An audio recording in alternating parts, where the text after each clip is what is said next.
Africa, a continent rich in resources, culture, and youth potential. From the vibrant streets of Lagos to the serene savannas of Kenya, the potential of Africa is undeniable.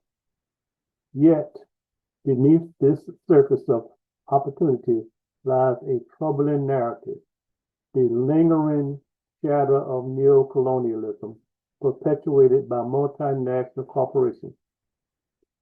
Today, we unravel this story and uncover how these corporations can transform from neo-colonizers into champions of change.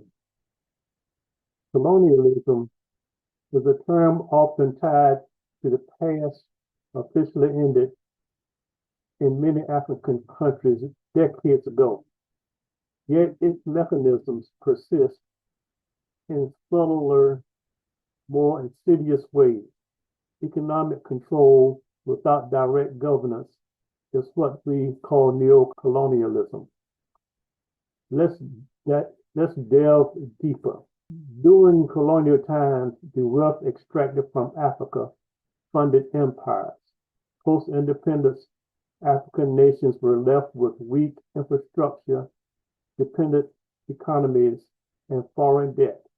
The promise of self-determination was overshadowed by the emergence of new players, multinational corporations. These corporations, under the guise of trade and investment, have perpetuated the control of Africa's resources. In 2023, African exports, especially in minerals and oil, accounted for billions. However, local communities barely saw the benefit. Instead, profits flowed to the headquarters of these corporations, leaving Africa economically vulnerable and communities underdeveloped. From mining in the Democratic Republic of Congo to oil extractions in Nigeria, multinational corporations operate on a massive scale. Their operations bring in billions of dollars, but how much of this wealth truly benefits local communities? Let's examine this closely. Corporations often promise jobs and infrastructure as part of their investment. But what does these jobs entail? Many are low-paying, dangerous, and offer little opportunity for advancement. Infrastructure development, such as roads and schools, is minimal and often serves the companies more than the communities. There are many examples of companies operating in African countries. For decades, the extraction industries have left environmental devastation with polluted rivers and degraded land. Local governments are often unable or unwilling to hold these corporations accountable due to dependency on foreign investment. This perpetuates the cycle of exploitation and inequality. But all hope is not lost. Across the continent, a new generation is rising. Africa's youth, inspired, determined, and resourceful, are challenging this narrative. They are asking the important question: what if corporations shifted their roles? Instead of exploiting, what if they empowered? This generation understands the power of education. It's a gateway to innovation, self-reliance, and growth. Imagine a future where every African child has access to quality education, not just a classroom, but a technology, mentorship, and the tools to shape their destinies. This is the challenge we must present to multinational corporations to become champions for Africa's youth, starting with education. It's a bold initiative supported by Pan-Africanists and student organizations like Black Student Unions in the United States. These groups envision a future where every African child receives quality education tailored to 21st century challenges. They ask for more than donations.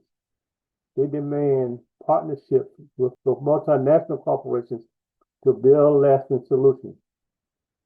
For instance, Companies could sponsor STEM programs, provide scholarships, or supply technology to rural schools. Partnerships with local educators and governments could help shape curricula that prepare students for global opportunities while preserving Africa's heritage.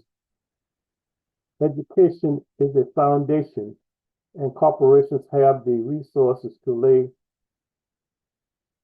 its bricks. Companies like Hardee's and Carl's Jr., subsidiaries of CKE restaurants, show glimpses of what's possible. In Egypt, Hardee's Ramadan meal program have reached underprivileged communities. Meanwhile, Carl's Jr. has invested in career advancement opportunities for employees. These initiatives, while commendable, could scale significantly. What if these corporations adopted a holistic approach? Beyond one-time programs, they could fund long-term educational infrastructure and career training pipelines. It's not just about giving back, it's about building a legacy. Examples. Change doesn't happen in isolation. Grassroots movements across Africa and the diaspora are amplifying these calls. Black students and Pan-Africanist networks rally behind this vision, mobilizing communities through webinars, hackathons, and social media campaigns. Their goal is clear: encourage corporations to act responsibly and empower African youth. Examples of actions that can be taken are hosting webinars, hackathons, mobilizing Pan-African communities to support responsible corporations. This is a win-win outcome. Investing in education isn't just philanthropy. It's a strategic business move. Corporations that invest in their host communities enjoy enhanced reputations, increased customer loyalty, and stronger market positions. The global Black community alone holds over $1.5 trillion in spending power. Aligning with Pan-African values can unlock this vast economic influence. By supporting education, corporations secure a prosperous future for Africa and themselves. The time for change is now. Corporations, communities, and individuals must come together, support the movement, demand accountability, build Africa's future, one child, one community, one corporation at a time. Together, we can redefine corporate citizenship. Africa's youth are rising, and the revolution has begun. The question remains, will corporations rise with them?